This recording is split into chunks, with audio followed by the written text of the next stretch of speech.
Assalamualaikum warahmatullahi wabarakatuh.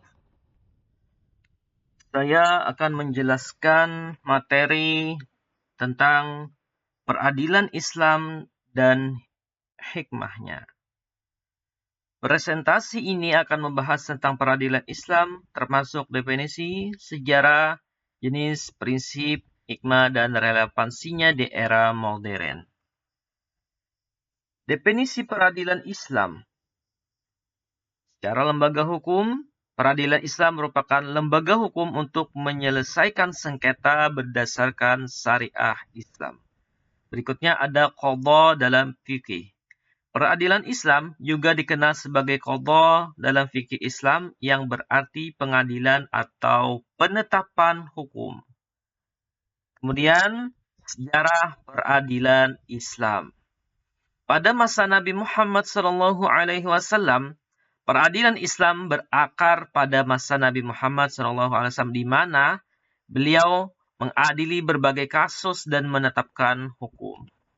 Kemudian dari periode Khulafaur Rasyidin, sistem peradilan Islam terus berkembang selama periode Khulafaur Rasyidin dengan para khalifah mengadili kasus-kasus penting. Kemudian, pada masa dinasti Abbasiyah, peradilan Islam mencapai puncaknya pada masa dinasti Abbasiyah dengan sistem peradilan yang kompleks dan terstruktur. Kemudian jenis-jenis peradilan Islam ada qadha khusumat atau menangani sengketa antar individu seperti perjanjian, harta warisan, dan hukum keluarga. Kemudian ada qadha hisbah, yaitu mengawasi ketertiban umum dan moral masyarakat seperti masalah jual beli, riba, dan perjudian. Ada namanya qadha mazalim atau menangani keluhan terhadap pejabat negara seperti penyalahgunaan kekuasaan dan ketidakadilan. Kemudian prinsip-prinsip peradilan Islam. Pertama, prinsipnya adalah keadilan atau al-adalah, yaitu mencari kebenaran dan menegakkan keadilan dalam setiap kasus. Yang kedua adalah persamaan di hadapan hukum, al-musawamah, al-musawah, yaitu setiap individu memiliki hak yang sama di hadapan hukum tanpa diskriminasi. Ketiga, praduga tak bersalah, al-bara'ah al-asliyah, yaitu setiap orang dianggap tidak bersalah hingga terbukti bersalah. Yang keempat, independensi peradilan, yaitu hakim harus bebas dari tekanan dan pengaruh pihak manapun. Nah, dari kemudian hikmah peradilan Islam, yaitu hikmahnya apa? Hikmahnya adalah pertama, menegakkan keadilan dalam masyarakat, yaitu menciptakan rasa keadilan dan kesejahteraan.